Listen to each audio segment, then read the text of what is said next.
கடந்த நாட்கள்ல ஒரு மிக முக்கியமான விஷயம் பெரிசா பேசப்பட்டது. நிறைய பேர் ஒரு பதட்டத்துக்குள்ளான ஒரு விஷயமாகவும் இருந்தது. அதாவது 40 வயதுக்கு மேற்பட்டவர்கள் தான் முச்சக்கர வண்டிகளை ஓடுவதற்கு தகுதி உடையவர்களாக இருக்க போறாங்க வரும் நாட்கள்ல. அது எப்ப அப்படின்னு தெரியாட்டாலும் இது தொடர்பான செய்திய பிரதி அமைச்சர் குறிப்பிட்டிருந்தாரு. ஆனாலும் கூட அது உத்தியோகபூர்வமா இன்னும் அதற்கான தீர்மானம் எடுக்கப்படல அப்படின்னு சொல்லப்பட்டாலும், இது பெரிய அளவாக பேசப்பட்ட ஒரு விஷயம் தான். அமைச்சரே சொல்லிட்டாருன்னும் போது, இது நடைமுறைக்கு வந்துட்டா, வந்து வருட்டதா, எப்ப வரப்போகுது இந்த மாதிரி பெரிய கேள்விகள் கேட்டுக்கொண்டிருந்த பலருக்கு நேற்றைய நாள்ல அமைச்சரவை கூட்டங்களை அறிவிக்கின்ற தீர்மானங்களை அறிவிக்கிற அந்த ஊடக சந்திப்பில் வச்சு அமைச்சர் நலிந்த ஜேதிஸ் அவர்கள் என்ன சொல்லியிருக்காருன்னு சொன்னா, இந்த மாதிரி ஒரு பரிசீலனையை நாங்க இதுவரைக்கும் அரசாங்கம் செய்யல. ஆனா அந்த மாதிரி ஒரு ஆலோசனை தான் வழங்கப்பட்டிருக்கிறது ஒழிய இதை நடைமுறைப்படுத்துறதா இல்லையா என்பது தொடர்பில் இதுவரைக்கும் எந்த கலந்துரையாடல்களும் எந்த ஒரு நடவடிக்கையும் எடுக்கப்படலை அப்படின்ற மாதிரி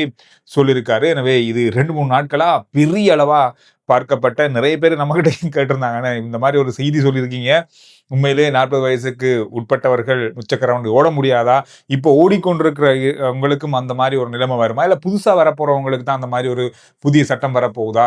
இதனுடைய தெளிவு என்ன அப்படின்னு மாதிரி கேட்டிருந்தாங்க. உண்மையிலேயே அது தொடர்பாக எந்த ஒரு விளக்கமும் சொல்லப்படல.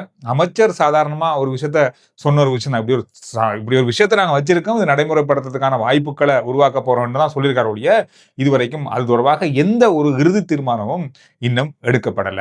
ஆங்கில பத்திரிகை ஒன்றுல ஒரு செய்தியை பார்த்தோம். உண்மையை சொல்ல போனா இந்த மாதிரியான விஷயங்கள் செய்தாதான் இந்த சாரதிகள் திருந்துவாங்க அப்படின்ற மாதிரி தான் இந்த செய்தியை எனக்கு பார்க்கும்போது தெரிஞ்சது. அதாவது 2017ஆம் ஆண்டு சிலாபம் வீதி, அதாவது புத்தளம் A9 வீதியில சிலாபத்துல வைத்து ஒரு பேருந்து விபத்தால 7 பேர் உயிரிழந்திருக்காங்க. 2017ஆம் ஆண்டு நடந்த சம்பவம் இது. கொழும்பிலிருந்து யாழ்ப்பாணத்துக்கு சென்ற பேருந்து. இந்த பேருந்து சாரதிக்கு மேன்முறையீட்டு நீதிமன்றம் 13 வருடங்களும் 3 மாத கால சிறை தண்டனையையும் உறுதிப்படுத்தியிருக்காங்க. என்ன நடந்திருக்குண்டா, 2017ஆம் ஆண்டு இந்த பேருந்து ஒரு முச்சக்கர வண்டியோட மோதி அந்த முச்சக்கர வண்டியையும் இடித்து விட்டு நேராக போய் ஒரு பாலத்துல மோதி இருக்கிறது. இதன் காரணமாக 24 பேர் படுகாயம் அடைந்திருந்தாங்க, 7 பேர் உயிரிழந்திருந்தாங்க. இந்த சாரதிக்கு எதிராக வழக்கு பதிவு செய்யப்பட்டிருந்தது. இந்த வழக்கு விசாரணை புத்தளம் நீதிமன்றத்தில் நடந்து கொண்டிருந்த நேரத்தில் புத்தளம் நீதிமன்றம் இவருக்கு 13 வருடமும் 3 மாத கால சிறை தண்டனையும் விதிச்சிருந்தாங்க. இந்த தண்டனைக்கு எதிராக மேல்முறையீட்டு நீதிமன்றத்தில் முறைப்பாடு, அதாவது முறையீடு செய்யப்பட்டிருந்தது. இந்த விசாரணையின் அடிப்படையில மேல் நீதிமன்றமும் இந்த தண்டனையை உறுதிப்படுத்தி இருக்காங்க. காரணம் சொன்னா, இவர் செய்த இந்த குற்றத்திற்கு இந்த தண்டனை உறுதிப்படுத்தப்படுவதாக அவங்க சொல்லியிருக்காங்க. எனவே அந்த தீர்ப்பு வழங்கப்பட்டிருக்கிறது. இந்த சம்பவம் நடக்கும்போது இவருடைய இந்த பேருந்து 80 முதல் 120 கிலோமீட்டர் வேகத்துல சென்றதாக உறுதிப்படுத்தப்பட்டிருக்கிறது. மிக வேகமாக இவர் பேருந்தை செலுத்தி இருக்காரு. இதுதான் விபத்துக்கு பிரதானமான காரணம்னு சொல்லப்பட்டிருக்கிறது. இந்த பேருந்து செலுத்தப்பட்டிருந்த விபத்து நடந்திருந்த அந்த நேரத்துல பேருந்துல எந்த விதமான இயந்திர கோளாறுகளும் இல்லை என்பதையும் உறுதிப்படுத்தி இருக்காங்க. இதன் காரணமாக முற்றுமுழுதாக சாரதியினுடைய கவலையினத்தாலேயே 7 பேர் உயிரிழந்தாங்க, 24 பேர் காயமடைந்தாங்க என்ற அந்த குற்றம் நிரூபிக்கப்பட்டதால இவருக்கு இந்த ஜெயில் தண்டனை வழங்கப்பட்டிருக்கிறது. 2017ஆம் ஆண்டு நடந்த இந்த சம்பவத்துக்காக இந்த தண்டனை வழங்கப்பட்டிருப்பதாக சொல்லப்பட்டிருக்கு. நிச்சயமா இந்த மாதிரி சாரதிகளுக்கு இவ்வாறான தண்டனைகள் வழங்கப்படும் பட்சத்திலாம் நிறைய சாரதிகளுக்கு இந்த மாதிரி நமக்கு தண்டனைகள் இருக்கு, இந்த மாதிரி வேகமா ஓடக்கூடாது, விபத்துக்களை அல்லது ஆபத்தான முறையில வாகனத்தையோ அல்லது பயணிகள், குறிப்பா பயணிகள் பேருந்துகளை ஓடக்கூடாது என்ற ஒரு எண்ணம் வரும். இந்த பேருந்து இன்னும் ஒரு முக்கியமான சாட்சியாக சொல்லப்பட்டது. இந்த பேருந்து இன்னொரு பேருந்தோட போட்டிக்கும் ஓடியதாகவும் சொல்லப்பட்டிருக்கிறது. அதன் காரணமாகவும் இந்த விபத்துக்கு காரணமாக அமைந்ததாகவும் சாட்சியங்கள் மூலமாக சொல்லப்பட்டிருக்கு. இந்த மாதிரி நிறைய விடயங்களால ஆராயப்பட்டு இந்த தண்டனை இந்த சாரதிக்கு வழங்கப்பட்டிருக்கிறது. கடந்த நாட்கள்ல பரவலா ஒரு விஷயம் பேசப்படுது. நீங்க அவதானிச்சிருப்பீங்க, நிறைய சிங்கள ஊடகங்கள்ல இந்த விஷயம் பேசப்பட்டு கொண்டிருக்கிறது. இலங்கை இப்பொழுது வங்குரோத்து நிலையில தான் இருக்குதா, இன்னும் இலங்கையால எந்த விதத்திலும் கடன்களை செலுத்த முடியாத நிலையில தான் இருக்குதா, இலங்கையினுடைய கடன் தான் எவ்வளவு, இந்த கடன் தொகையை எந்த அளவுல செலுத்துறாங்க, உள்நாட்டு கடன் எவ்வளவு, வெளிநாட்டு கடன் எவ்வளவு, இந்த மாதிரி நிறைய விடயங்கள் பேசப்படுது.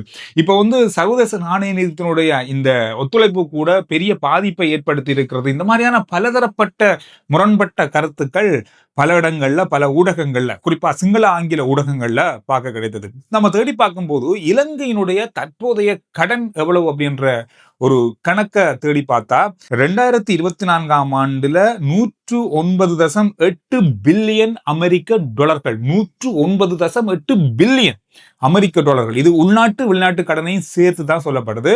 இந்த கடன் தொகையானது 2025ஆம் ஆண்டுல 106 பில்லியன் அமெரிக்க டாலர்களாக குறைந்திருக்கிறது. 109லிருந்து 106ஆக குறைந்திருக்கிறது. காரணம், இந்த காலகட்டத்துக்குள்ள கடன் தொகை செலுத்தப்பட்டிருக்கிறது, வட்டி தொகை செலுத்தப்பட்டிருக்கிறது. அதோட 2026ஆம் ஆண்டு இந்த வருஷத்துல இப்போதைக்கு இலங்கையினுடைய கடன் தொகை 104 பில்லியன் அமெரிக்க டாலர்கள். இது உள்நாட்டு வெளிநாட்டு கடனையும் சேர்த்து தான் இந்த நாலுமே இருக்கு. இந்த 104 பில்லியன் இருக்கிறது. இதுல உள்நாட்டு கடன் எவ்வளவு, வெளிநாட்டு கடன் என்ற அடிப்படையில பிரிச்சு பார்க்கும்போது வெளிநாட்டு கடன், வெளிநாட்டிலிருந்து வாங்கப்பட்ட டாலர் மூலமாகவே வாங்கப்பட்ட கடன், இப்போதைக்கு நாங்க செலுத்த வேண்டிய கடன் தொகை 37.9 பில்லியன் அமெரிக்க டாலர்கள். பெரிய தொகை. இது எப்ப நாம செலுத்த போறோம் அப்படின்றது இதுவரைக்கும் நமக்கு ஒரு ஐடியாவே இல்லை. அந்த அளவு பெரிய தொகை கடன் நம்மகிட்ட இருக்கு. அதுவும் வெளிநாட்டு கடன், டாலர்லயே செலுத்த வேண்டிய கடன்.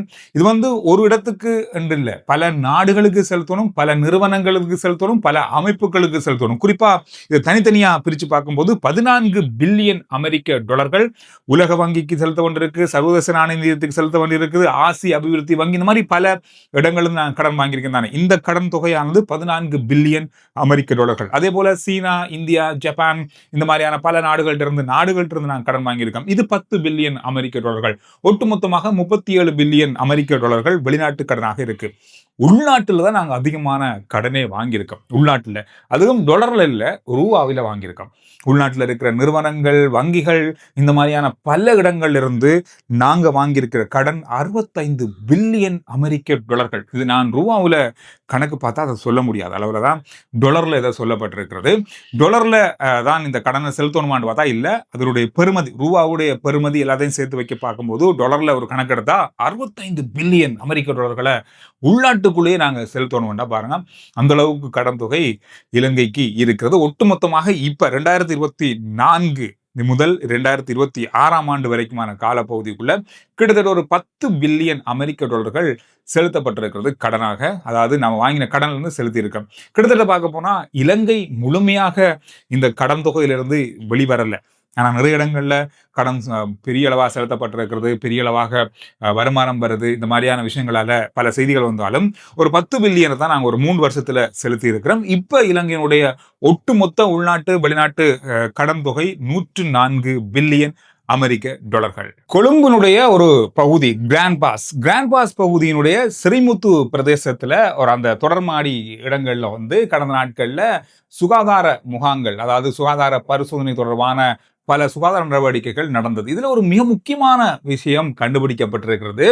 கடந்த 70 வருஷமா கிட்டத்தட்ட 50க்கும் மேற்பட்டவர்கள் எந்த ஒரு வைத்தியசாலைக்கும் போகல, எந்த ஒரு மருத்துவரையும் சந்திக்கல, எந்த இடத்துலையும் மருந்து வாங்கல, மருந்து எடுக்கல, ஒரு சின்ன ஒரு விஷயத்துக்கு கூட வைத்தியசாலைக்கு செல்லல அப்படின்ற ஒரு தகவலை பெற்றிருக்காங்க.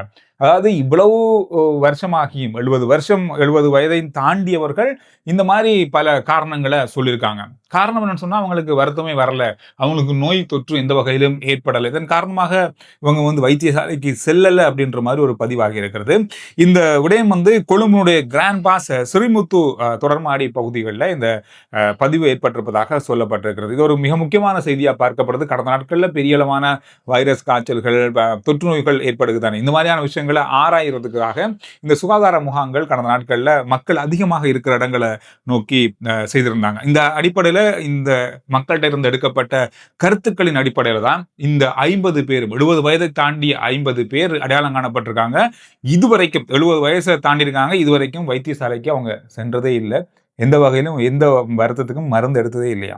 கடந்த நாட்கள்ல அதிகமா அடுத்தடுத்து பேசப்படுற இன்னொரு முக்கியமான விஷயம் கொழும்பு புறக்கோட்டை பேருந்து நிலையம். கடந்த பேருந்து நிலையத்துல 2-3 நாட்களா சில விஷயங்கள் நடந்தது. இதனால நிறைய பேருக்கு சட்ட நடவடிக்கை எடுக்கப்பட்டிருக்கிறது. இந்த சட்ட நடவடிக்கைகள்லாம் இலங்கையினுடைய விமானப்படை மூலமாக செய்யப்பட்டது. கடந்த நாட்கள்ல இந்த பேருந்து நிலையத்தை பராமரிப்பிலையும் கண்காணிப்பிலையும் வைத்திருக்கிறது இலங்கையினுடைய விமானப்படை. இந்த விமானப்படை வருகின்ற மாதம் இந்த பொறுப்புகள் எல்லாத்தையுமே இலங்கை போக்குவரத்து சபையிடம் கையளிக்க போறாங்க. என்ன நடக்க போகுதுன்னு தெரியல. விமானப்படையின்ற கையில இருக்கும்போதே இந்த மாரி பல சம்பவங்கள நம்ம ஆட்கள் செய்திருக்காங்க. இனி இலங்கை போக்குவரத்து சபையிடம் கையளிக்கும் போது இது என்ன ஆக போகுதுன்னு தெரியல. இதுல இன்னும் ஒரு முக்கியமான விஷயம், நாடு முழுவதும் வெற்றிலை துப்புகின்றவர்களுக்கு எதிரான சட்ட நடவடிக்கைகள் இப்பொழுது எடுக்கப்பட ஆரம்பித்திருக்கு. நாடு முழுவதும் நீங்க எங்க பொது இடத்துல வெற்றிலை துப்பினாலும் அது ஒரு தண்டனைக்குரிய சட்ட நடவடிக்கை எடுக்கக்கூடிய நடவடிக்கைக்குள்ள உள்வாங்கப்பட்டிருக்கிறது. மிக கவனமா இருங்க. பொறுப்பாக நடந்து கொள்ளுங்க. இலங்கையில ஒரு கவலைக்குரிய விஷயம் இது. உண்மையை சொல்லப் போனா, ஒரு நாளைக்கு 7 முதல் 8 பேர் விபத்துக்களால மட்டுமே உயிரிழக்கிறாங்களாம். போன வருஷம், அதுக்கு முதல் வருஷம் 2 வருஷத்தையும் ஒப்பிட்டு பார்க்கும்போது, இந்த 2026ஆம் ஆண்டுல இன்னும் இந்த விபத்துக்களால உயிரிழக்கிற எண்ணிக்கை அதிகரித்திருக்கிறதுன்னு சொல்லப்படுது. கடந்த 10 வருஷத்துக்கு முதல்ல இருந்து கணக்கெடுத்து பார்த்தாலும், இந்த வருஷத்தினுடைய நிலைமை மிக மோசமாக இருப்பதாக சொல்லப்பட்டிருக்கிறது. கடந்த 24 மணித்தியாலத்துல மட்டுமே 6 பேர் உயிரிழந்திருக்காங்க. 6 பேர் உயிரிழந்திருக்காங்க. இதுல 2 பேர் மேலதிகமாக நீரில மூழ்கி உயிரிழந்திருக்காங்க. ஒட்டுமொத்தமா இந்த விபத்துக்களால மட்டுமே 8 பேர் உயிரிழந்திருக்காங்க. சரியான தரவுகளின் அடிப்படையில இந்த கணக்குகள் இப்பொழுது வெளியாகி இருக்கிறது. மிக முக்கியமா சொல்லப்போனா மோட்டார் சைக்கிள் விபத்துக்கள் தான் அதிகமாக நாட்டுல பதிவாகுது. அதனால தான் அதிகளவான உயிரிழப்புகளும் ஏற்படுவதாக கவலையான ஒரு தகவலை வெளியிட்டிருக்காங்க.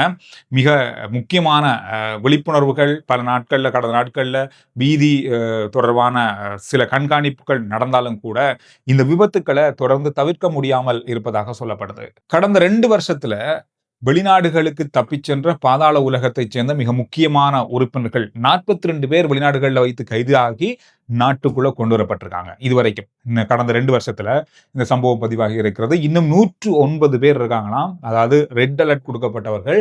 இவர்கள் மிக விரைவில் நாட்டுக்குள்ள அழைத்து வரப்படுவாங்கன்னு சொல்லி போலீஸ் ஊடக பிரிவில் வெளியிடப்பட்ட செய்தியில குறிப்பிட்டிருக்காங்க. இந்த விஷயங்கள் இன்றைய நாளில் பார்க்கப்பட்ட மிக முக்கியமான செய்திகளுடைய சுருக்கம்.